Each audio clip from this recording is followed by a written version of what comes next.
मैं आरती यादव आपके अपने YouTube channel biology with Aarti Yadav में आप सभी लोगों का हार्दिक अभिनंदन करती हूँ और इसी के साथ साथ आप सभी को हमारा नमस्कार। तो जैसा कि आप सभी प्यारे स्टूडेंट को मालूम है कि इस टाइम आपका एनिमल किंगडम का लास्ट फाइलम चल रहा है। लास्ट फाइलम यानी कि फाइलम कॉर्डेटा, ये एनिमल किंगडम का लास्ट फाइलम है और कॉर्डेटा से संबंधित कुछ पॉइंट हम पहले ही डिस्कस कर चुकी हूँ जो आपके 2 वीडियो में हुए। ये आज की जो वीडियो नंबर है ये 3 है कॉर्डेटा से संबंधित, फाइलम कॉर्डेटा से संबंधित आज की ये वीडियो जो है वीडियो नंबर 3 है। वीडियो नंबर 1 और 2 में हम आपको कॉर्डेटा से रिलेटेड बहुत सारी चीजें बता चुकी हो, तो अभी तक आपने वो वीडियो नहीं देखी तो उसे पहले देखिएगा, उसके बाद आप इस वीडियो को देखें तो आपको बहुत ही अच्छी तरीके से कॉर्डेटा समझ में आएगा, नहीं पूरा क्लियर हो जाएगा आपका टॉपिक ये कि कॉर्डेटा क्या होता है। ठीक है, तो आज हम आपके लिए कॉर्डेटा में बहुत ही इम्पोर्टेंट पॉइंट लेकर आए हूँ जो आपके एग्जाम में आपको बहुत ज्यादा हेल्प करेंगे। तो आज की वीडियो हमारे साथ लगातार देखते रहना। दूसरी बात, आज आपका एनिमल किंगडम जो ये चैप्टर है वो पूरा फिनिश हो जाएगा। बहुत दिनों से फिनिश करना चाहती थी लेकिन कुछ कारणवश हम आपका ये एनिमल किंगडम ये टॉपिक फिनिश नहीं कर पाए, तो कोई बात नहीं, अब फिनिश हो गया, जब हुआ तब हुआ लेकिन हो गया। ठीक है, तो आज आपका एनिमल किंगडम ये फिनिश हो जाएगा। अब आप लोग कमेंट बॉक्स में कमेंट करके बता सकते हो इसके बाद आपको न्यू चैप्टर कौन सा चाहिए। हमारे हिसाब से हम प्लांट फिजियोलॉजी स्टार्ट कर रहे हैं, प्लांट फिजियोलॉजी, प्लांट से कोई चैप्टर स्टार्ट कर देंगे और आप लोग बताओ तो कमेंट बॉक्स में कमेंट करके बता सकते हो। ठीक है, आपको कौन सा चैप्टर चाहिए वो आप कमेंट बॉक्स में कमेंट करके बता सकते हो, जिस पर सबसे ज्यादा कमेंट आएंगे वही चैप्टर हम स्टार्ट कर दूंगी। ठीक है, तो चलिए आज की वीडियो को स्टार्ट करते हैं। तो जैसा कि आप सभी स्टूडेंट को मालूम है कि हम पिछली वीडियो में वर्टिब्रेटा तक आ रहे थे। वर्टिब्रेटा में हम आपको क्या क्या बता चुकी थी। वर्टिब्रेटा हमने आपको बताया था कि जो आपका कॉर्डेटा है उसे 3 सब फाइलम में बांटा गया है। कॉर्डेटा को थोड़ा पीछे से रिवाइज कर दिया है तब आपको ये चीज अच्छे से समझ में आएगी। ठीक है, तो पूरा तो नहीं रिवाइज हो पाया, कुछ इंपोर्टेंट पॉइंट है वो हम रिवाइज करा देती हूँ। तो जो कॉर्डेटा है उसे 3 सब फाइलम में बांटा गया था, यूरोकॉर्डेटा, सेफेलोकॉर्डेटा और वर्टिब्रेटा। तो यूरोकॉर्डेटा, सेफेलोकॉर्डेटा के बारे में हम पिछली वीडियो में आपको बता चुकी हूँ। साथ ही साथ उसमें वर्टिब्रेटा पर हम आ गए थे। वर्टिब्रेटा में आपको क्या 2 डिवीजन किए हमने थे, 2 भागों में से बांटा था। पहले एग्नेथा और दूसरा आपका था गायनेकोस्टोमेटा। जो एग्नेथा होते हैं इनके पास जबड़ा नहीं पाए जाते, जो एग्नेथा होते हैं इनके पास जबड़ा नहीं पाया जाता है। इसका एकमात्र क्लास है जिसका नाम है साइक्लोस्टोमेटा। क्या है? साइक्लोस्टोमेटा। आपको याद कर लेना अच्छी तरीके से कि एग्नेथा का एकमात्र वर्ग है, क्लास है जिसका नाम है साइक्लोस्टोमेटा।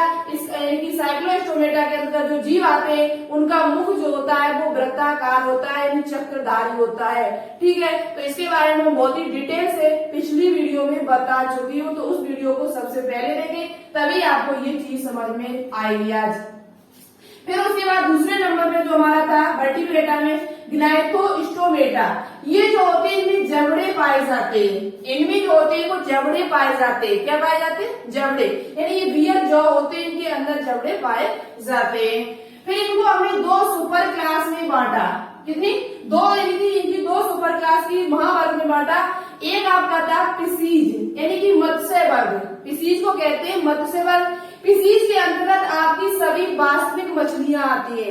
पिसीज के अंतर्गत आपकी सभी वास्तविक मछलियां आती है, जिसे हमने 2 वर्ग में फिर बांट दिया, 2 क्लास में फिर बांट दिया। एक आपका कॉन्ट्रिकिथीज, दूसरा आपका था ऑस्टिकिथीज। जितनी भी मछलियां होती है उन सभी के पास हमने आपको बताया था, और ये पॉइंट आपके एग्जाम्स के लिए वेरी वेरी इंपॉर्टेंट है, चाहे आप किसी भी एग्जाम की तैयारी मेडिकल लाइन में कर रहे हो। हमने आपको बताया था कि पिसीज वर्ग में जितनी भी मछलियां आती है वो वास्तविक होती है, साथ ही साथ इनमें ट्रू चेम्बर पाए जाते हैं। इनके हार्ट जो होता है, जो हृदय होता है, उसमें 2 चेम्बर पाए जाते हैं। कितने? सॉरी, चेम्बर नहीं, 2 चेम्बर पाए जाते हैं, 2 कक्ष पाए जाते हैं।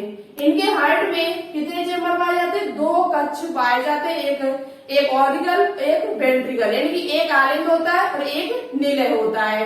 एक आलिंद होता है और एक निलय होता है।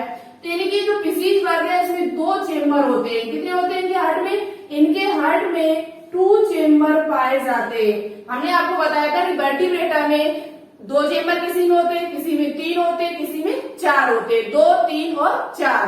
तो 2 किसमें होते हैं? तो 2 हमने आपको बताया ये पिसीज वर्ग में आते हैं। अब बात करते हैं आगे। उसके बाद हमने आपको उस वीडियो में बताया कोंडिलिथीस क्या होता है, ऑस्ट्रिकिथीस क्या होता है, इसमें किस प्रकार की मछलियां आती है, हिप्पोकैम्पस जो आपका समुद्री घोड़ा होता है इस प्रकार की मछली होती है। हमने उसका फिगर भी आपको पिछली वीडियो में दिखाया हुआ था। और एक डॉग फिश होती है। तो ये मछलियां किस में ये मछलियां जो होती है वो कोंडिलिथीस में आती है, ऑस्ट्रिकिथीस में आती है। ये भी हमने आपको पिछली वीडियो में बताया हुआ है। तो उस वीडियो को जरूर देखिए, बहुत ही इंपॉर्टेंट वीडियो है आपके एग्जाम्स के लिए। और कोर्डेटा से बहुत सारे क्वेश्चन आपके एग्जाम में बनते हैं, ठीक है। तो प्लीज उस वीडियो को एक बार हमारे कहने से जरूर देख लेना। हमारे कहने से उस वीडियो को प्लस उससे पहले वाली वीडियो को जरूर देख लेना, जिससे कोर्डेटा आपका पूरा क्लियर हो जाए, ठीक है। अब बात करते हैं दूसरा हमारा है टेट्रापोडा। टेट्रापोडा का मतलब हमने आपको बताया जिसमें 4 पैर पाए जाते हो। कितने पैर पाए जाते हो? 4 पैर, इनकी 4 लिम्स पाए जाते हो। और ये जो फिसीज होता है, जो मत्स्य वर्ग होता है, इनमें क्या होता है? लिम्स नहीं होते, इनमें पैर तो नहीं होते, इनमें फिन्स पाए जाते हैं, पंख पाए जाते हैं। क्या पाए जाते हैं? तैरने के लिए इनके पास क्या पाए जाते हैं? पंख पाए जाते हैं, यानी कि फिन्स पाए जाते हैं। हमने आपको बताया हुआ था, ठीक है, बताया हुआ था वहां पर कि इनमें फिन्स पाए जाते हैं, पंख पाए जाते हैं तैरने के लिए, जो 2 जोड़ी यानी कि जोड़ी में होते हैं, ठीक है। अब बात करते हैं टेट्रापोडा। तो टेट्रापोडा में हम आपको क्या, टेट्रापोडा को हमने 4 क्लास में बांटा है, 4 क्लास में बांटा हुआ है। एम्फीबिया, रेप्टाइल्स, एविस और मवेलिस। एम्फीबिया, रेप्टाइल्स, एविस और मवेलिस, यानी कि उभयचर, सरीसर, पक्षी, स्तनधारी। उभयचर, सरीसर, पक्षी और स्तनधारी वर्ग। अब यही 4 मुझे आज डिस्कस करने हैं। इन्हीं 4 के बारे में आज हमने आपको बताना, और ये चारों ही आज की वीडियो में हम फिनिश कर देंगे। इनसे बनने वाले जो भी इम्पोर्टेंट पॉइंट होंगे वो सभी पॉइंट आपको यहाँ पर मिलेंगे। तो हमारे साथ इस वीडियो को लगातार देखते रहना। और ये जो डिवीजन हमने जो वर्ड यहाँ पर किया है इसे आप लोग याद कर लेना, ठीक है। इसे याद कर लेना, इससे संबंधित जो इम्पोर्टेंट पॉइंट है उनको भी आप लोग याद कर लेना। और इनसे बनने वाले जो भी एमसीक्यू होंगे वो आपको कब मिलेंगे? शाम 5 बजे लाइव क्लास में मिलेंगे। शाम 5 बजे हमारे इस चैनल पर रोजाना लाइव क्लास चलती है, तो आप उसे अटेंड करना बिल्कुल भी मत भूलिए, क्योंकि वहां पर हम बहुत ही इम्पोर्टेंट एमसीक्यू कराती हूँ। तो चलिए अब बात करते हैं टेट्रापोडा पर। ये सब पूरा हम आपको करा चुकी, ये सब करा चुकी, सिर्फ इतना मेरा बचा हुआ है, तो ये आज हम इस वीडियो में फिनिश कर दूंगी। तो सबसे पहले बात करेंगे किस पर? एम्फीबिया पर, यानी कि उभयचर क्या होते हैं, उभयचर के अंदर कैसे गुण है, इनके क्या क्या कैसे फीचर है, वो सभी पॉइंट डिस्कस करूंगी यहाँ पर। ओके, तो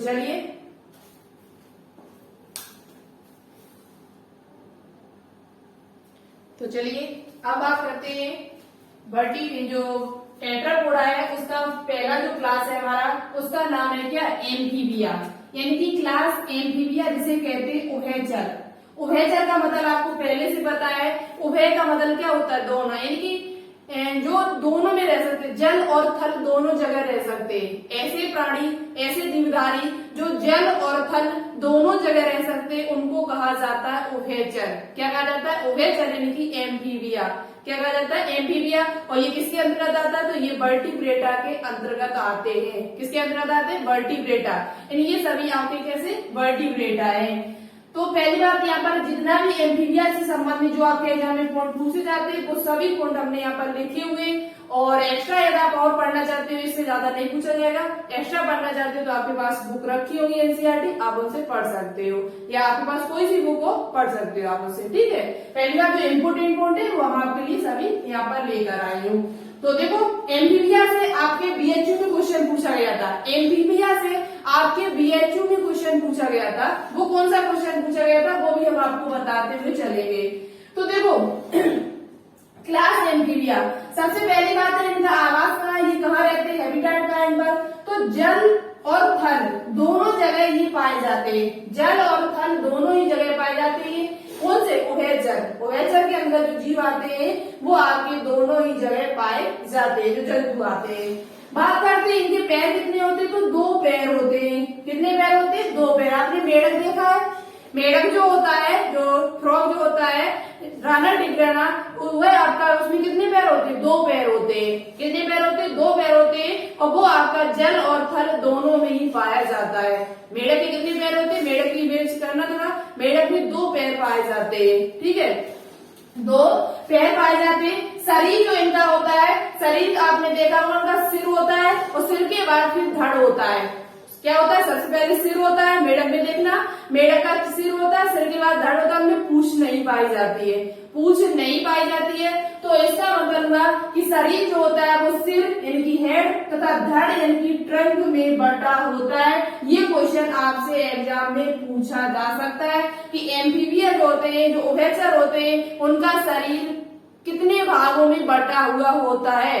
तो उभयचर का जो शरीर होता है वो 2 भागों में बटा हुआ होता है, सिर और धड़ यानी कि हेड और ट्रंक। इस पॉइंट को आपको अच्छी तरीके से दिमाग में फिट कर लेना है, पूछा जाता है क्वेश्चन ये एग्जाम में, तो आप अच्छे से याद कर लेना कि इनका शरीर जो होता है वो सिर और धड़ यानी कि ट्रंक में बटा हुआ होता है। बात करते हैं श्वसन, सांस किसके द्वारा, कैसे सांस श्वसन करते हैं, श्वसन की क्रिया, रेस्पिरेशन की क्रिया कैसे करते हैं। तो इनमें रेस्पिरेशन के लिए तीनों चीजें पाई जाए, यानी ये तीनों से कर सकते, फेफड़ों के द्वारा भी कर सकते, त्वचा के द्वारा भी कर सकते, और साथ ही साथ ये गिल्स के द्वारा भी कर सकते, यानी तीनों के द्वारा ये श्वसन की क्रिया करते हैं। तो ये भी पॉइंट इम्पोर्टेंट है। जैसे कि मेढक जो होता है, जब तक वह अंदर रहेगा पानी तब तक वो गिल्स और त्वचा का प्रयोग करेगा, और जैसे ये बाहर निकल के आता है तो इनमें फेफड़े भी पाए जाते हैं, तो ये फेफड़े से अपनी श्वास करने लगता है। सांस किसे लेने लगता है? फेफड़ों से। तो श्वसन के लिए इनमें क्लोम भी पाए जाते हैं, फेफड़े भी पाए जाते हैं, फेफड़ों के द्वारा भी करते हैं, और त्वचा की सतह त्वचा के द्वारा भी ये अपनी सांस की क्रिया करते हैं। रेस्पिरेशन की जो क्रिया है वो इन तीनों के द्वारा उभयचर करते हैं। जितने भी उभयचर होते हैं वो तीनों के द्वारा श्वसन की क्रिया करते हैं। हृदय कितने चेम्बर में बटा होता है? तो हृदय जो होता है वो 3 चेम्बर में बटा हुआ होता है। कितने चेम्बर में? 3। देखो पिसीज जो थे उसमें 2 चेम्बर थे। पिसीज यानी मत्स्य वर्ग जो जितनी भी मछलियां आती थी उन सभी में जो हृदय की संख्या थी वो कितनी, हृदय में जो चेम्बरों की संख्या थी वो कितनी थी? 2। जबकि उभयचर में हृदयों की संख्या कितनी है? 3। और इससे आने वाले जो आपके रेप्टाइलस है, एविस है, ममेलस है, उन सभी में जो आपका रेप्टाइलस होता है उसमें 3, उसमें तो 3 अधिकांश 3 होते हैं, वैसे उसमें 1, 2 में 4 भी होते हैं, तो 3 और 4। उसके बाद जो आपके एविस है उसमें भी 4 होते हैं, ममेलस जो होता है उसमें भी 4 चेम्बर ही होते हैं। ममेलस में भी 4 होते हैं, एविस में भी 4 होते हैं, पक्षी वर्ग में भी 4 हृदय होते हैं। यहाँ से ये पॉइंट एग्जाम में पूछा ही जाता है कि कितने हृदय। हृदय के बाद जरूर 1-2 क्वेश्चन पूछे जाते हैं, तो आप याद कर लेना कि सबसे पहले पिसीज, मत्स्य वर्ग को याद करना, मत्स्य में 2, जो धीरे धीरे विकास हुआ मछलियों से, फिर क्या बने? उभयचर आए, धीरे धीरे क्या हुआ? विकास ही तो हुआ, तभी तो हम लोग बन के तैयार हुए। तो जो मछली वर्ग होता है, मछली वर्ग में जो भी आई मछलियां उन सभी में 2 चेम्बर होंगे। उसके बाद उभयचर जो होंगे, एम्फीबिया जो होंगे, उनमें 3 चेम्बर होंगे। कितने होंगे? 3। उसके बाद जो आपके रेप्टाइलस होंगे उसमें अधिकांश तो 3 होते हैं, लेकिन कुछ आपके ऐसे जिनमें 4 होते हैं। कौन से 4 कितने होते हैं वो अभी हम आगे आपको बताएंगे। और एविस और प्लस मेमल्स जो है पक्षी वर्ग और जो स्तनधारी है उन सभी में 4 चेम्बर होते हैं। तो ये हृदय जो चेम्बर वाली बात है ये आपको अच्छी तरीके से याद हो चुकी होगी। ये आपको अच्छी तरीके से याद हो चुकी है किसमें कितने चेम्बर पाए जाते हैं। हृदय में, हार्ट में कितने किसके चेम्बर पाए जाते हैं ये आपको अच्छी तरीके से याद हो। जो चेम्बर का मतलब होता है कक्ष, आनंद और निलय, यानी आनंद और निलय की संख्या कितनी है। तो इसमें 3 चेम्बर पाए जाएंगे। किसमें चेम्बर पाए जाएंगे? 3 चेम्बर, यानी कि एक आपका, 2 आपके क्या होंगे?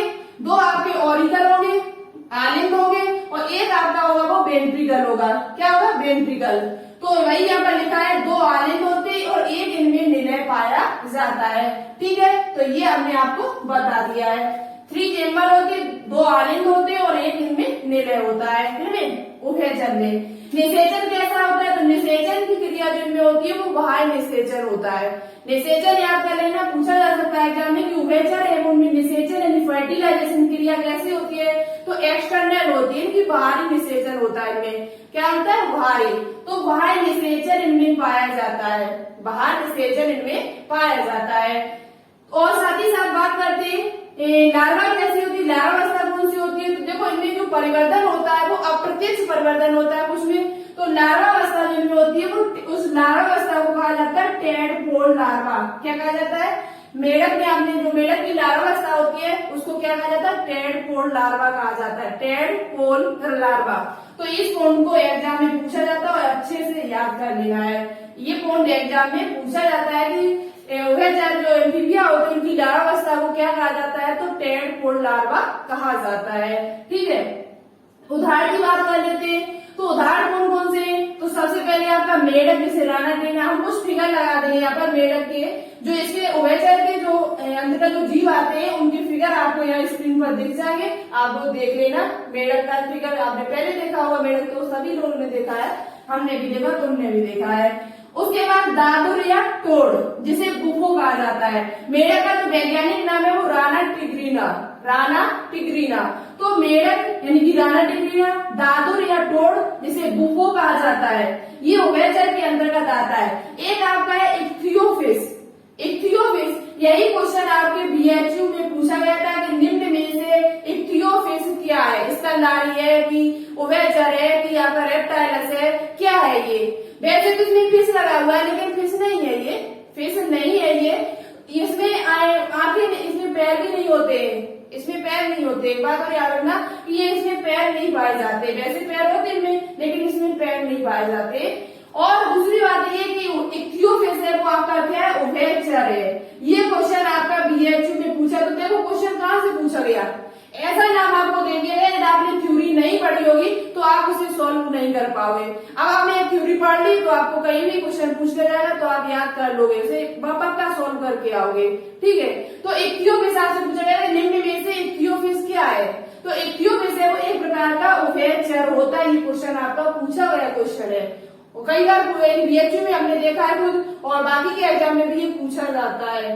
तो ये बात समझ। उसके बाद हाइला और एक सेलमाइंडर, सेलमाइंडर, सेलामाइंडर ये भी आपका एक उभयचर है। तो हाइला और सेलामाइंडर और भी कुछ जीव हैं जो इसके अंतर्गत आते हैं। ठीक है, जो मुख्य उदाहरण थे वो हमने आपको बता दिए, मेढक, दादुर या टोड जिसे बुफो कहा जाता है, और एक है आपका इक्थियोफिस, एक हाइला और सेलामाइंडर। ये सभी आपके उभयचर के अंतर्गत आते हैं। आप स्क्रीनशॉट लेना चाहते हो तो स्क्रीनशॉट ले लीजिए। इनमें पैर नहीं पाए जाते, इस बात को ध्यान रखना, इनमें पैर नहीं पाए जाते, पैर नहीं होते इक्थियोफिस में। ठीक है, और ये एक प्रकार का आपका उभयचर होता है। तो ये आपके प्रोटियस में ये जीव आता है, तो आप स्क्रीनशॉट लेना चाहते हो तो ले सकते हो। ठीक है, लेकिन ये पॉइंट आप लोग अच्छे से याद कर लेना, इनका शरीर कितने भागों में बटा होता है, इनमें हृदय की संख्या कितनी होती, हृदय में चेम्बर कितने होते हैं, और इनमें निषेचन, लार्वा, यानी जितने भी पॉइंट लिखे हुए सभी इम्पोर्टेंट है। अब बात करेंगे आगे एम्फीबिया के बाद हमारा आएगा रेप्टाइलस।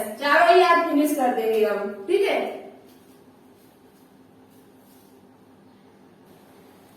तो चलिए अब बात करते हैं क्लास रेप्टाइलस यानी कि सरीसृप। ये दूसरा हमारा वर्ग है टेट्रापोडा का, क्लास रेप्टाइलस यानी कि सरीसृप। अब सरीसृप से जितने भी इम्पोर्टेंट पॉइंट बनते हैं आपके एग्जाम्स के लिए वो सभी पॉइंट हमने यहाँ पर लिखे हुए, आप लोग अच्छी तरीके से नोटबुक पे नोट डाउन करते हुए चले हमारे साथ। यदि आप नोटबुक पे नोट डाउन करते हुए चलते हो तो बहुत ही अच्छी बात है, आपकी तैयारी है वो बहुत ही बेहतरीन हो सकती है यदि आप लोग मेरे साथ साथ नोटबुक पे नोट डाउन करते हुए चल रहे हो। तो चलिए अब बात करते हैं सरीसृप क्या होते हैं, इनकी क्या बेसिक फीचर है।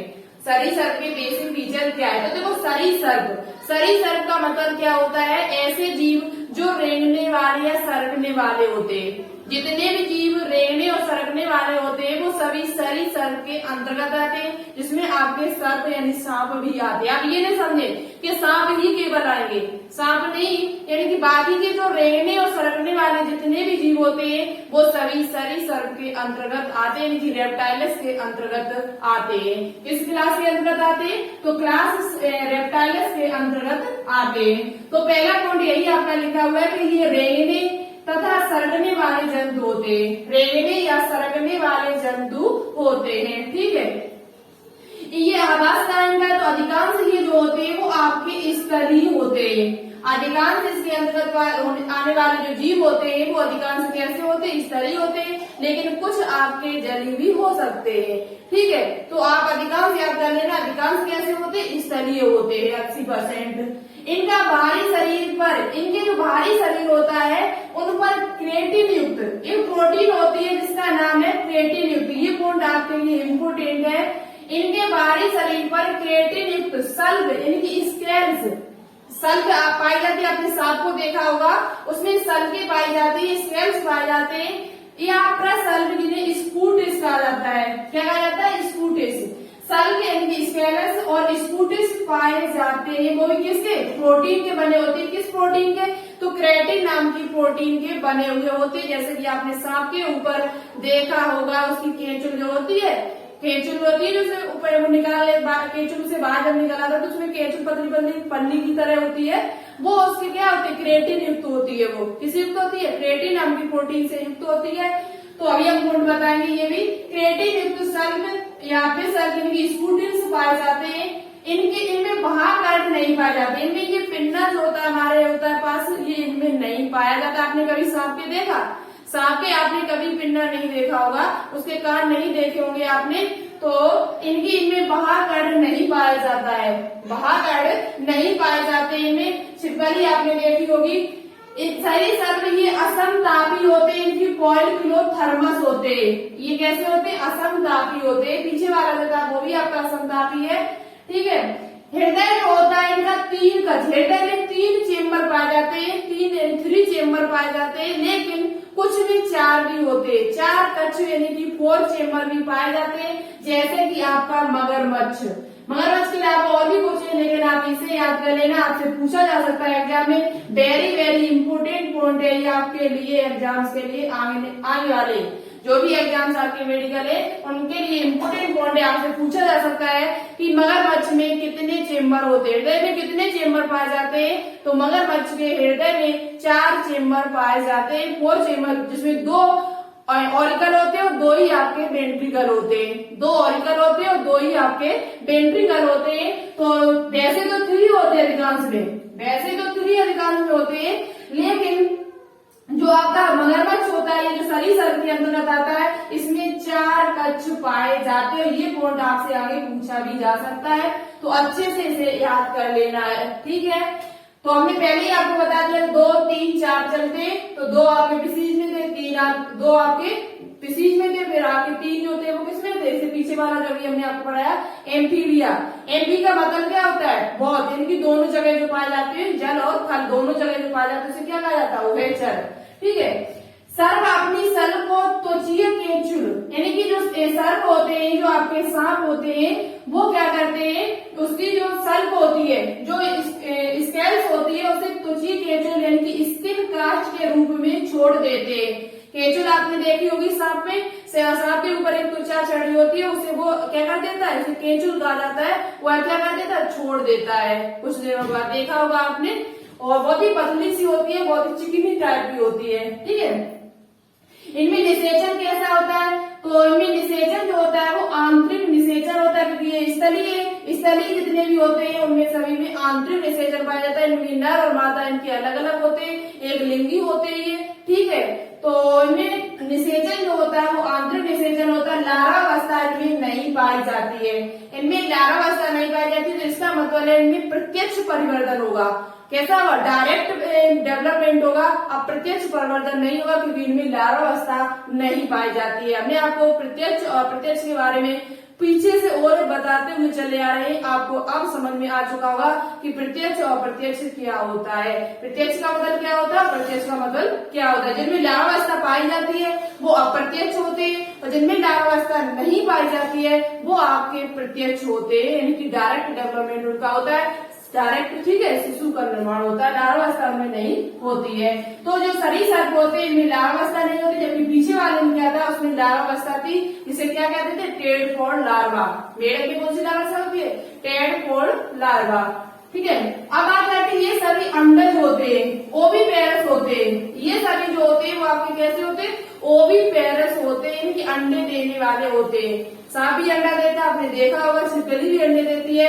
तो ये सभी आपके अंडज होते हैं, ओविपेरस कहे जाते हैं। तो ये भी पॉइंट आपके लिए इम्पोर्टेंट है, ठीक है। उदाहरण की बात करते हैं तो इनमें कौन कौन से जीव आते हैं, जितने भी नाम हमने यहाँ पर लिखे हुए सभी आपके लिए इम्पोर्टेंट है, सभी नाम आप याद कर सकते हो।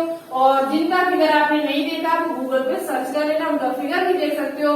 और एक का फिगर हम लगा देंगे जो आपका एलिगेटर है, उसका फिगर मेरे पास है, हम उसका लगा देंगे। आपने जैसे कच्छप, कछुआ, टर्टल देखा होगा, कछुआ, कच्छप को देखा होगा, कछुआ को देखा होगा, स्टेनोडोन ये आपने नहीं देखा होगा, तो इसे आप गूगल पर सर्च करके और देख लेना। इसकी एक बार चित्र यदि आप फिगर देख लोगे तो आपको हमेशा के लिए याद रहेगा, ठीक है। तो स्टेनोडोन ये आपसे पूछा जा सकता है, जैसे इक्वियो में पूछा गया है, इसी प्रकार से आपसे ये भी पूछा जा सकता है कि स्टेनोडोन किस वर्ग के अंतर्गत रखा गया।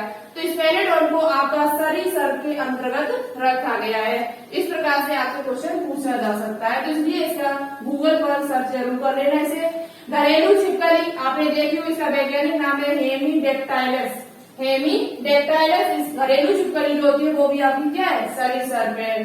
साथ ही साथ नाजा, नाजा एक सर्प है, तो ये भी आपका क्या है, सरीसृप है। अजगर, पाइथन, मगरमच्छ ये भी आपका सरीसृप है। साथ ही साथ आप याद कर सकते हो घड़ियाल, घड़ियाल जो होता है ये भी आपका सरीसृप है। एक जीव और आपका, इसका फिगर हम यहाँ पर दिखा देंगे, एलिगेटर।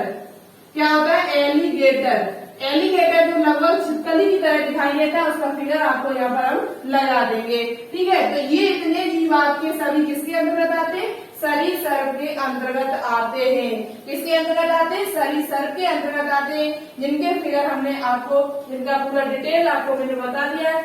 क्या क्या इनमें पाया जाता है, इनका आवास क्या है, इनमें कक्ष कितने होते हैं, हृदय में कितने कक्ष पाए जाते हैं, निषेचन कैसा होता है, और ये अंडज होते हैं या जराइज होते हैं। तो ये अंडज होते हैं, इनके ओविपेरस होते हैं, इनके उदाहरण क्या क्या है वो भी हमने आपको बता दिए। एक पॉइंट यहाँ पर और इम्पोर्टेंट है जो आपको याद करना है, इनमें लाल होकर कड़िकाएं पाई जाती है। दूसरी बात, इनमें आहार नाल और जनन, साथ ही साथ मूत्र वाहिनियां, ये तीनों एक ही छिद्र में खुलती आगे। इनमें गुदा और मुख अलग अलग, इनकी इनमें गुदा और जनन क्षेत्र अलग नहीं होता है।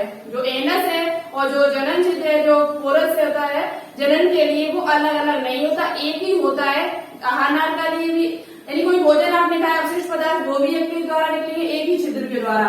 और जनन होगा तो भी एक छिद्र के द्वारा, मूत्र आएगा, मूत्रवाहिनियां, वो भी एक छिद्र के द्वारा आएगा। तो इसे कहते हैं क्लोएका। क्या कहते हैं इसे, एक नाम यहाँ पर याद कर लेना, शब्द है बहुत ही इम्पोर्टेंट, क्लोएका। क्या कहते हैं इसे, क्लोएका। यानी कि जो पीछे वाला था आपका उभयचर, उभयचर के लिए यही है, और सरीसृपों में भी यही होता है। आहार के लिए जनन क्षेत्र में, और यानी कि साथ ही साथ मूत्र वाहिनी, यानी मूत्र के लिए जो रास्ता निकलने के लिए इनमें वो एक ही होता है, जिसे कहते हैं क्लोएका। क्या कहते हैं, क्लोएका। इस शब्द को आप लोग याद कर लेना, या फिर पूछा जा सकता है कि क्लोएका क्या है। तो जो सरीसृप होते हैं, जो उभयचर होते हैं, उनमें आहार के लिए, यानी कि अपशिष्ट आहार भोजन को जो भी करेंगे, जो अपशिष्ट पदार्थ है वो उसके निकालने के लिए, साथ ही मूत्र को निकालने, यूरिन को निकालने के लिए, और जनन के लिए एक ही छिद्र होता है। कैसा, एक ही छिद्र होता है, उसे हम कहते हैं क्लोएका। क्या कहते हैं, क्लोएका। यही आपका उभयचर में है, ऐसा ही आपका किसमें है, पीछे वाले में भी था। तो वहां हम बताना भूल गए थे, इसलिए यहाँ पर हम आपको बता दिया है। अब बात करेंगे नेक्स्ट आपका होगा क्या, एडिस यानी कि पक्षी। तो इसका आप स्क्रीनशॉट लेना चाहते हो तो ले लीजिएगा, बहुत ही इम्पोर्टेंट है। और ये उदाहरण आप लोग सभी याद कर लेना, ठीक है। आई होप आपको अच्छे से समझ में आ रहा होगा। समझ में आ रहा हो तो प्लीज इस चैनल को सब्सक्राइब करना, और अच्छी वीडियो लगे तो लाइक एक बार जरूर कर देना, ठीक है। अब बात करते हैं आगे एबीज पर, तो स्क्रीनशॉट ले लीजिए तब तक।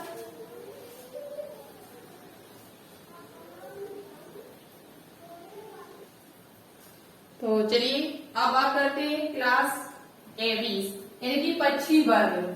पक्षी वर्ग क्या होता है, पक्षी में क्या क्या पक्षियों में विशेषता होती है और बहुत ही डिटेल से बात करेंगे। तो चलिए अब देखते हैं पक्षी वर्ग में क्या इम्पोर्टेंट है और क्या आपसे एग्जाम में पूछा जा सकता है, ठीक है, वो भी बताते हुए आपको चलेंगे हम।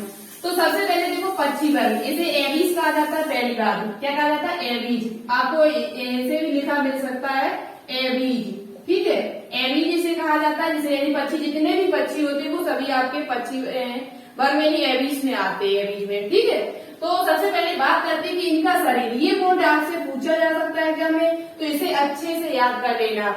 जो पक्षी होते हैं उनका शरीर जो होता है वो 3 भागों में बटा हुआ होता है। कितने भागों में बटा हुआ होता है, 3 भागों में बटा हुआ होता है। सिर, गर्दन और धड़। सिर, गर्दन और धड़, इनकी हेड, फिर गर्दन इनकी नेक, और पीछे बचा हुआ हमारा क्या होता है, धड़। और धड़ के जो धड़ होता है, इनका जो ट्रंक होता है उसमें छोटी सी पूंछ भी निकली होती है, कई कई तो क्या होती है, पूंछ भी निकली हुई होती है। तो वैसे तो इनका शरीर जो होता है वो 3 भागों में बटा हुआ होता है। सिर, गर्दन और धड़ में बटा हुआ होता है, ठीक है। अब बात करते हैं इनका मुख्य लक्षण क्या होता है। तो मुख्य लक्षण तो इनका यही होता है कि ये उड़ने वाले होते हैं। उड़ते किससे हैं, तो पंखों के द्वारा। आप में पंख नहीं है लेकिन पक्षियों में क्या पाए जाते हैं, पंख पाए जाते हैं। पीछे अभी किसी में नहीं पंख थे, लेकिन जो पक्षी होते हैं उनमें क्या पाए जाते हैं, पंख पाए जाते हैं। क्या पाए जाते हैं, फीदर्स पाए जाते हैं। इनकी उड़ने की क्षमता रखते हैं। पक्षी जो उड़ते हैं वो किसकी सहायता से उड़ते हैं, पंखों की सहायता से उड़ते हैं। कितनी ऊंचाई ऊंचाई तक उड़ जाता है, जैसे बाज आपका हुआ, चील हुई, कितनी ऊंचे ऊंचे तक ये उड़ जाते हैं। ये किसकी सहायता से, पंखों की सहायता से उड़ते हैं, ठीक है। तो इनका मुख्य लक्षण तो यही है कि ये पंखों की सहायता से उड़ते हैं। लेकिन कुछ ऐसे आपके पक्षी हैं जो उड़ नहीं सकते।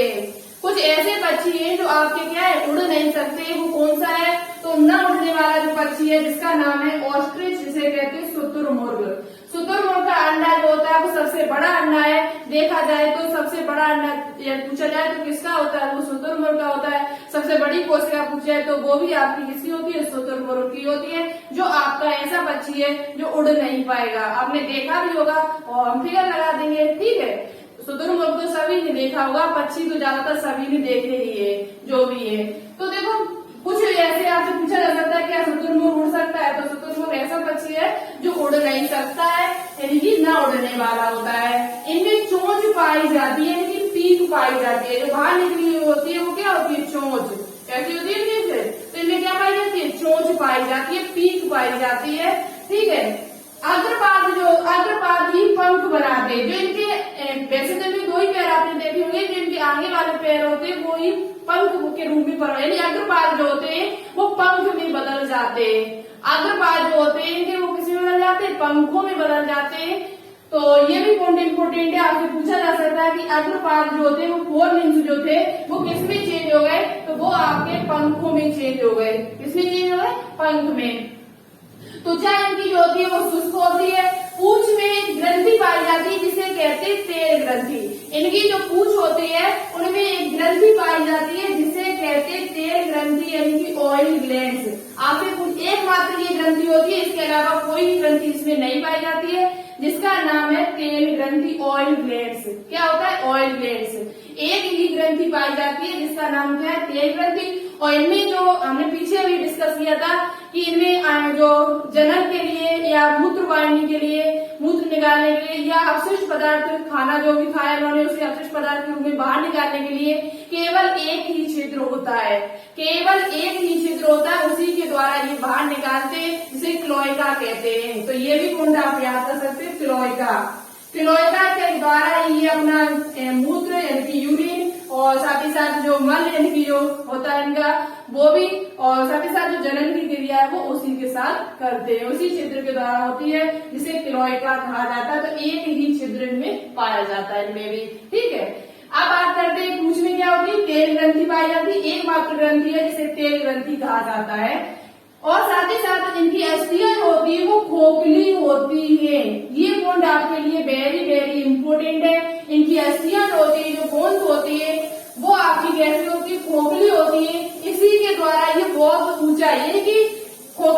है इनमें मेल जो आपकी हड्डियां होती है, हम यहाँ पर बना रहे हैं, आपकी जो हड्डियां होती है उनमें बोन मैरो यानी कि अस्थमंजा भरा होता है। क्या भरा होता है? अस्थमंजा। लेकिन इनकी जो हड्डियां होती है वो खाली होती है। इनकी हड्डियों के अंदर अस्थमंजा यानी कोई भी तरल पदार्थ नहीं भरा होता है। इनकी हड्डियां जो होती है अंदर से कैसी होती है? खोखली होती है। कैसी होती है? खोखली। इसी वजह से ये बहुत ऊंचाई तक उड़ सकते हैं। इसी वजह से ये बहुत ऊंचाई तक बढ़ सकते हैं। आपको कुछ शोर सा सुनाई दे रहा होगा क्योंकि पानी बरस रहा है तो बादल गरज रहे हैं, ठीक है, थोड़ा बहुत आपको शोर भी सुनाई दे रहा होगा यहाँ। तो देखो इनकी हड्डियां जो होती है वो कैसी होती है? खोखली होती है। इनमें वायु कोश युक्त होती है। कैसी होती है? एयर कैविटीज युक्त होती है, जिसकी वजह से ये बहुत बहुत ऊंचाई तक उड़ जाते हैं। इसी वजह से हड्डियां खोखली होती है, हड्डियों में वजन तो होता नहीं है, वायु कोश युक्त होती है, वायु में भरी होती है, तो इसलिए ये बहुत ऊंचाई तक उड़ सकते हैं, ठीक है। यही कारण होता है ऊंचाई तक उड़ने का। इनका हृदय जो होता है वो 4 कक्ष पाए यानी कि 4 चेम्बर पाए जाते हैं। हमने पीछे ही बताया है कि जो पक्षी वर्ग होते हैं उनमें कितने चेम्बर पाए जाते हैं? 4 चेम्बर। श्वसन किसके द्वारा होता है? तो श्वसन जो होता है वो फूफस यानी फेफड़ों के द्वारा, लंग्स के द्वारा होता है। समतापी होते हैं, इनकी होमियोथर्मस होते हैं, जबकि पीछे वाले जो सभी थे वो असमतापी थे। पीछे जितने भी अभी तक हमने आपको बताया, एविस हुआ, आपका रेप्टाइलस हुआ, सर और आपका उभयचर एम्फीबिया हुआ और आपका पिसीज हुआ, ये सभी आपके कैसे थे? असमतापी। कैसे थे? कोलियोपिलोथर्मस थे। लेकिन ये पक्षी जो होते हैं, पक्षी वर्ग जो होता है ये समतापी होता है। कैसा होता है? समतापी, समान ताप, यानी कि इनका ताप घटता बढ़ता नहीं है, ये ताप नियंत्रण करने की क्षमता भी होती है। तो ये होमियोथर्मस होते हैं। कैसे होते हैं? होमियोथर्मस, समतापी होते हैं, नियत ताप होता है इनका। जैसे मनुष्य जो होता है वो भी समतापी होता है। कैसा होता है? समतापी, ठीक है। ताप इनका जो होता है वो नियत होता है। साथ ही साथ जबड़ों में दांत नहीं पाए जाते। इनके जबड़े जो होते हैं इनमें दांत नहीं होते।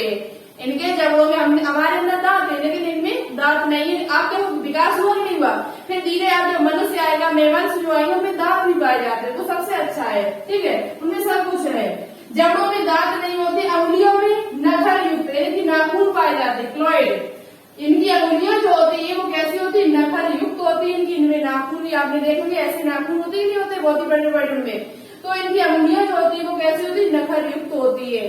कितनी अंगुलियां पाई जाती है? कमेंट बॉक्स में कमेंट मार करके बताना। पक्षी जैसे कि कौवा ले लो, कौवे में कितनी अंगुलियां होती है? एक बार कमेंट बॉक्स में कमेंट करके बताना, ठीक है। देखिए आपने देखा कि नहीं देखा है। अब बात करते हैं, एक मुख्य पॉइंट यहाँ पर है कि जो कबूतर होता है इसमें क्रोप ग्रंथि पाई जाती है, जिसका काम होता है दुग्ध को श्रावण करना। किसको श्रावण करना? दुग्ध को श्रावण करना। ये नोट में पॉइंट लिख लेना है। कबूतर में एक ग्रंथि पाई जाती है जिसे क्रॉप ग्रंथि कहते हैं, क्रॉप ग्लैंड्स कहते हैं, जो दुग्ध को श्रावण करती है। किसे श्रावण करती है? दुग्ध को श्रावण करती है। अब बात करती है मेरी ओनली उदाहरण पर। तो उदाहरण इसके क्या क्या है? तो आपने देखा होगा, ये पक्षी शायद आपने न देखा, स्टूथियो। इसे आप गूगल पर सर्च कर लेना, गूगल पर सर्च कर लेना, इसकी फोटो देख लेना, क्योंकि आपसे पूछा जा सकता है कहीं कि स्टूथियो निम्न में से क्या है। क्वेश्चन ऐसा पूछा जाएगा जो आपने शायद पढ़ा भी होगा और आपको याद भी न रहे। कुछ अजीब सा पूछे जाएंगे, कुछ क्वेश्चन ऐसे होते हैं जो अजीब से होते हैं। तो जैसे इक्तियो बस आपसे पूछा गया, अब इक्तियो किसके बारे में जिन्होंने कभी पढ़ा नहीं होगा, टॉपिक उनको पता भी नहीं होगा, तो उसी प्रकार से आपसे भी पूछा जा सकता है कि इक्तियो क्या है। वैसे हम इसका नाम नहीं लेके आते, लेकिन हम इसलिए लेकर आए कि आप इससे थोड़ा जानकारी से इसके यदि आप इस शब्द को देखोगे तो आपको पता चल जाएगा कि अच्छा ये पक्षी वर्ग में आता है, नहीं तो आप सारी शब्द में टिक कर आओगे, ठीक है। तो स्टूथियो जो होता है वो आपका पक्षी है। मोर, पीकॉक, तोता, पैरट, मीठी बोली और यानी कि और कोयल है आपकी, और घरेलू चिड़िया यानी कि जो हाउस स्पैरो आपने देखी होगी, छोटी छोटी चिड़िया होती है, सफेद और कुछ काई कलर में आती है, घर में जो हमारे रहती है। तोता हुआ आपका, और शुतुरमुर्ग हुआ, बाज, चील, ये सभी आपके पक्षी होते हैं। आपने पक्षी तो बहुत सारे देखे भी होंगे। तो ये हमारा जो था वो किसके संबंध में था? पक्षी वर्ग के संबंध में। पक्षी के अंदर क्या क्या चीज होती है, और हमने आपको वो सभी पॉइंट बताए हुए जो आपके लिए इम्पोर्टेंट थे। आप स्क्रीनशॉट लेना चाहते हो तो स्क्रीनशॉट ले लेना, नहीं तो नोटबुक पे नोट डाउन मेरे साथ करते रहना। अब आज ओनली आपका लास्ट बचा हुआ है ममेलस, वो भी अभी हम यहाँ पर फिनिश कर रहे हैं, ठीक है। तो स्क्रीनशॉट ले लीजिए तब तक। तो चलिए अब हमारा लास्ट क्लास बचा हुआ है जिसका नाम है क्लास ममेलिया यानी कि स्तनधारी। कुछ इसमें जो भी जीव आएंगे वो कैसे होंगे और इम्पोर्टेंट पॉइंट जो भी होंगे हम आपको सभी बताते हुए चलेंगे। अब बस ये हमारा लास्ट बचा हुआ है और आज हमने एनिमल किंगडम को यहाँ पर फिनिश कर दिया है। ठीक है, अभी थोड़ा बचा हुआ है, इसके बाद आज हमारा एनिमल किंगडम फिनिश हो जाएगा। तो ध्यान से बस लास्ट पार्ट है, इतना बचा हुआ, तो अच्छे से हमारे साथ समझते जाना जिससे आपका डेटा अच्छी तरीके से क्लियर हो जाए। अभी इसका नाम में कुछ और बचा हुआ है जो हम आगे आपको बताएंगे। इसका क्लास किस प्रकार से किया गया है, कैसे इसे और वर्गों में बांटा गया है। ठीक है, तो देखो ममेलिया का जिन्हें कहा जाता है स्तनधारी, स्तनधारी यानी कि स्तनों को धारण करने वाली।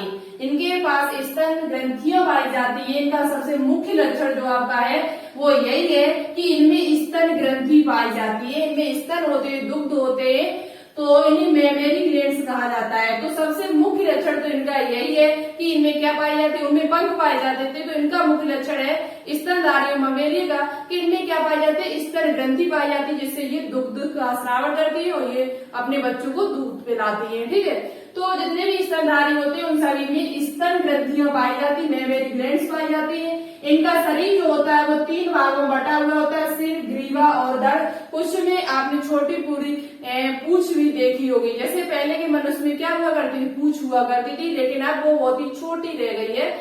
पहले थी मनुष्य में क्या थी, पहले पूंछ हुआ करती थी, लेकिन अब तो नहीं है।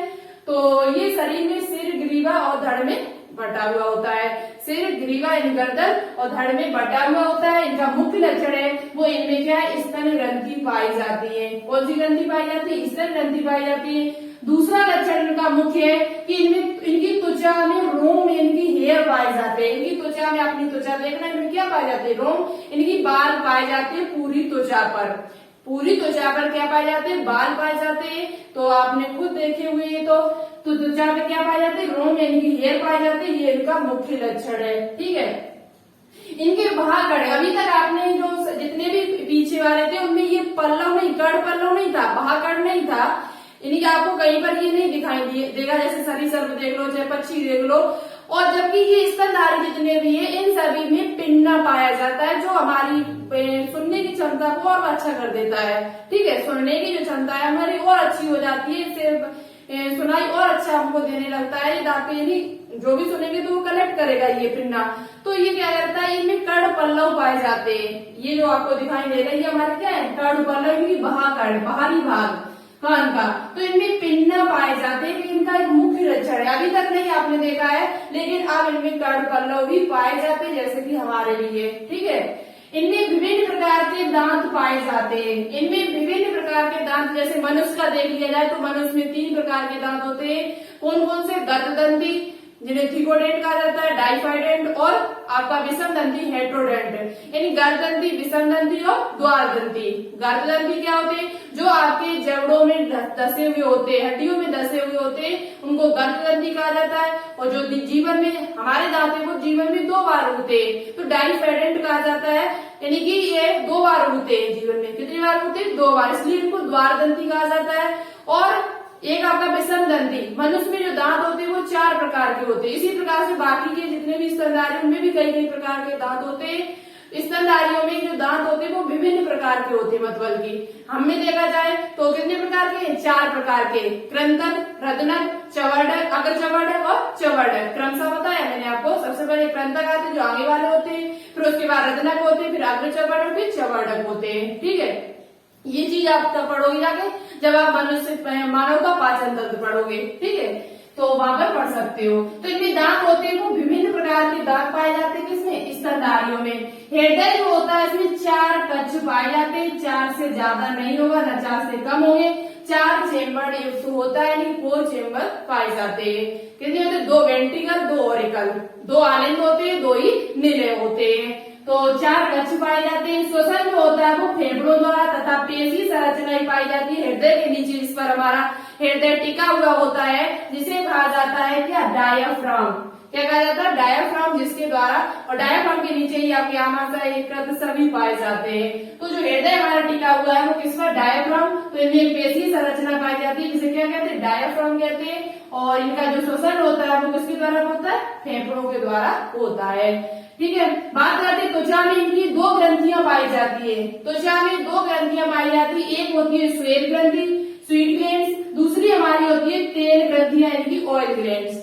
जो पक्षी में पाई जाती थी वही हम में भी है, तेल ग्रंथि और श्वेत ग्रंथि हम में पाई जाती है। 2 ग्रंथि हमारे त्वचा में पाई जाती है। जो स्किन होती है इनमें 2 प्रकार की ग्रंथियां पाई जाती है। आपने देखा होगा, आप सुबह उठते हो तो आपका जो जैसे चेहरा है, फेस है, वो चिकना चिकना दिखाई देता है। क्यों दिखाई देता है?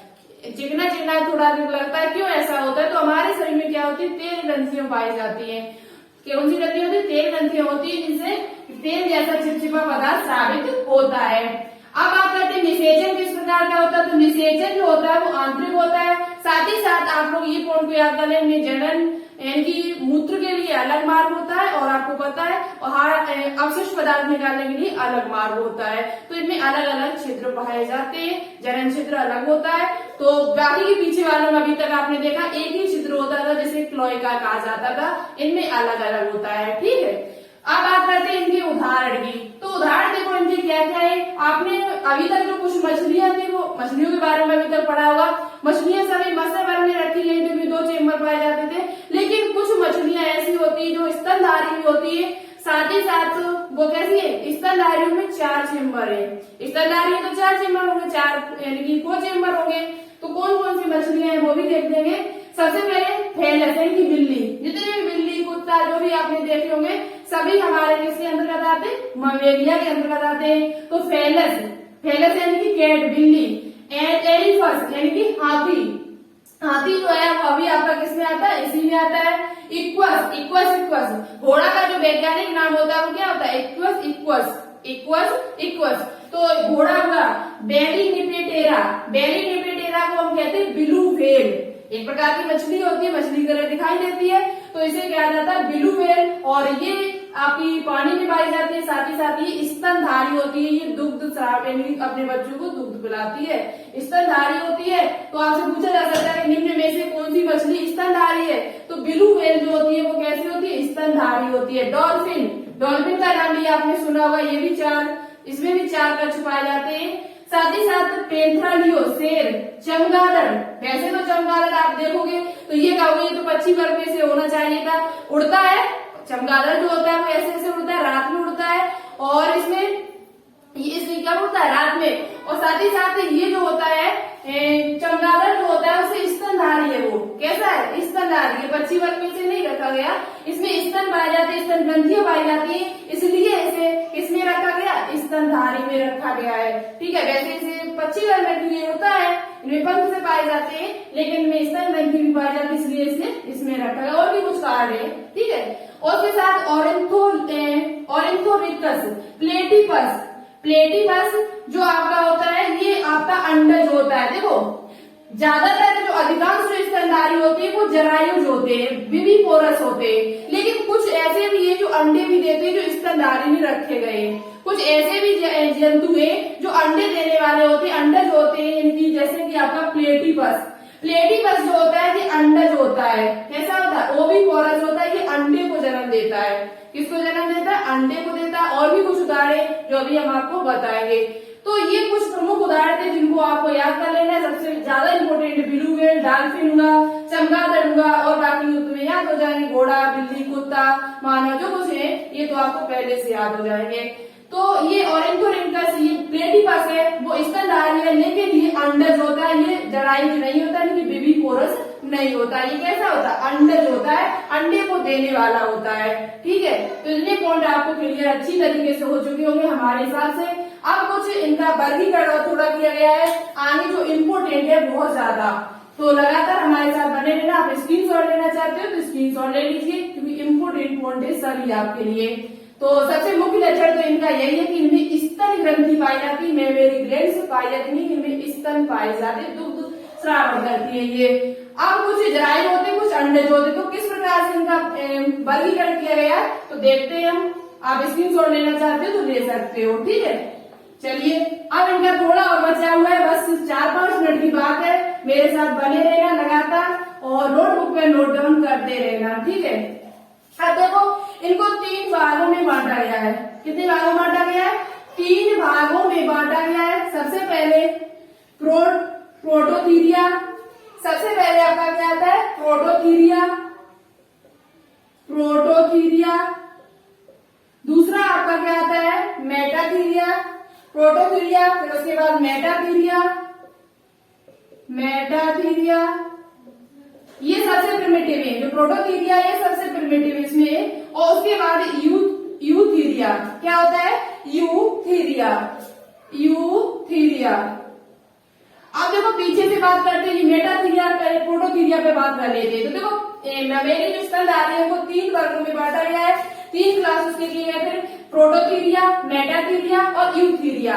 अब देखो यूथीरिया में जो प्रोटोथीरिया होते हैं ये क्या होते हैं, तो ये अंडे देने वाले, जितने भी अंडे देने वाले होते हैं उनको प्रोटोथीरिया के अंतर्गत रखा गया है। अंडे देने वाले जंतु, अंडे देने वाले जंतु, जितने भी अंडे देने वाले जंतु होते हैं वो सब प्रोटोथीरिया के अंदर रखे गए। जैसे कि हमने आपको बताया प्लेटिपस, प्लेटिपस आपका हुआ। दूसरा इकाइडिना, इकाइडिना, इकाइडिना भी आपका अंडे देने वाला होता है और ये बहुत ही प्रिमिटिव आपके हैं। उसके बाद बात करते हैं मेटाथीरिया की। तो मेटाथीरिया में क्या होता है, ये अपरिपक्व शिशु को जन्म देते हैं, अपरिपक्व नेचुरल शिशु को जन्म देते हैं, जैसे कि कंगारू। ये जो होते हैं मेटाथीरिया वाले वो अपरिपक्व शिशु को जन्म देते हैं। इनका जो प्लेसेंटा होता है वो बहुत ही वीक होता है, बहुत ही कमजोर होता है। तो ये अपरिपक्व शिशु को जन्म देने वाले हैं, अपरिपक्व शिशु को, यानी बीच वाले, ना तो अंडे देने वाले ना ही तो बच्चे को जन्म देने वाले, ये अपरिपक्व शिशु को जन्म देने वाले हैं। इनका जो प्लेसेंटा होता है वो बहुत ही कैसा होता है, वीक होता है। तो इसलिए ये कैसे होते हैं, अपरिपक्व को जन्म देने वाले, जन्म देने वाले। जैसे कि आपका हो जाए कंगारू। आपसे पूछा जा सकता है कंगारू को किस में रखा गया है, तो कंगारू को रखा गया है मेटाथीरिया के अंदर, कंगारू हुआ। एक और है ओपोसम, ओपोसम, ओपोसम ये से भी मेटाथीरिया के अंदर, ये अपरिपक्व शिशु को जन्म देते हैं। बचा हुआ हमारा यूथीरिया, यानी कि जिसमें बच्चे को जन्म देने वाले, जरायु जिसे कह सकते हैं। ये सभी कैसे होते हैं, जरायुज होते हैं, यानी कि बच्चे को जन्म देने वाले होते हैं। किसको जन्म देने वाले, बच्चे को जन्म देने वाले होते हैं। आप हमने आपको अभी बता दिया है, बच्चों को जन्म देने वाले आपके बिल्लू है, डॉल्फिन है, घोड़ा है, तितली है, कुत्ता है, हाथी है, शेर है। ये सभी क्या होते हैं, जरायुज होते हैं। ये सभी क्या होते हैं, बच्चे को जन्म देने वाले होते हैं। तो ये हमारा आज का, ये पूर्ण विकसित बच्चे को भी जन्म देते हैं, यानी कि बच्चों जो बच्चा होगा इनका वो पूर्ण विकसित होता है, जबकि इनका कैसा होता है, अपरिपक्व होता है। और ये कैसे होते हैं, अंडे देने वाले होते हैं, यानी कि अंडज होते हैं, यानी कि ओविपेरस होते हैं। ठीक है, ये अंडज होते हैं और ये आपके बच्चे देने वाले जरायु, यानी कि विविपोरस होते हैं। कैसे होते हैं, विविपेरस, विविपेरस, पोरस। ठीक है, ये विविपोरस होते हैं, ये ओविपोरस होते हैं। तो ममेलिया को 3 वर्गों में हमने बांटा, प्रोटोथीरिया, मेटाथीरिया और यूथीरिया। और तीनों को हमने बहुत ही डिटेल से आपको बताया हुआ है। और आज हमारा यहीं पर एनिमल किंगडम है वो फिनिश होता है। ठीक है, एनिमल किंगडम है वो हमारा आज फिनिश होता है। बहुत दिनों से चल रहा था, बहुत दिनों से सोच रहे थे कब ये फिनिश हो। बच्चे भी परेशान हो गए थे पढ़ते पढ़ते कि मेरे में से फिनिश कीजिए। तो आज हमने आपको इसे फिनिश किया है। आप कमेंट बॉक्स में कमेंट करके मुझे ये जरूर बता देना, आज की वीडियो में अभी तक आपने कमेंट बिल्कुल न किया हो, लेकिन आज जरूर बता देना कि आपको एनिमल किंगडम में कितना % समझ में आया, कितना आपने सीखा, आपको एनिमल किंगडम जो ये चैप्टर है वो अच्छे से क्लियर हुआ या नहीं हुआ। कमेंट बॉक्स में आज जरूर बता देना। और आज की वीडियो आपको कैसी लगी कमेंट बॉक्स में कमेंट करके जरूर। वीडियो भले ही लंबी है लेकिन इस वीडियो से आपको एग्जाम में क्वेश्चन जरूर देखने को मिलेंगे। एक बार में न समझ में आया, वीडियो को 2 बार देखना, 3 बार देखना, लेकिन आपको समझ में आ जाएगा। ठीक है, तो वीडियो कैसी लगी कमेंट बॉक्स में कमेंट करके जरूर बताएं। अच्छी लगे तो प्लीज लाइक करें, दोस्तों के साथ शेयर जरूर करें। आज की ये लास्ट वीडियो है, इस वीडियो को शेयर जरूर कर देना। और इस वीडियो पर कम से कम शाम तक 50 लाइक तो होने चाहिए, क्योंकि बहुत ही मेहनत से हमने आपको एनिमल किंगडम अच्छी तरीके से फिनिश कराया हुआ है। एग्जाम में किसी प्रकार का क्वेश्चन पूछा जाएगा, आप पक्का सोल्व करके आओगे। और इसके जो MCQ है वो आपको शाम की क्लास में मिलेंगे। यहाँ से बनने वाले जितने भी MCQ इम्पोर्टेंट होंगे सभी आपको शाम की क्लास में 5 बजे, हमारी लाइव क्लास आती है 5 बजे, शाम 5 बजे लाइव क्लास चलती है, उसमें सभी एमसीक्यू आपको देखने को मिलेंगे। तो लाइव क्लास बिल्कुल भी मत मतलब भूले नहीं आना, मिस मत कीजिए उस क्लास को, बहुत ही इंपोर्टेंट क्लास है वो। तो चलिए लाइक करें, शेयर करें दोस्तों के साथ, और चैनल को अभी तक आपने सब्सक्राइब न किया हो तो प्लीज इस चैनल को एक बार सब्सक्राइब करने के साथ साथ बेल आइकन को प्रेस और पर क्लिक जरूर कर लें, जिससे आने वाली वीडियो के नोटिफिकेशन आपके पास टाइम टू टाइम पहुंचते रहे। तो चलिए okay, thanks for watching this video. जय हिंद, वंदे मातरम।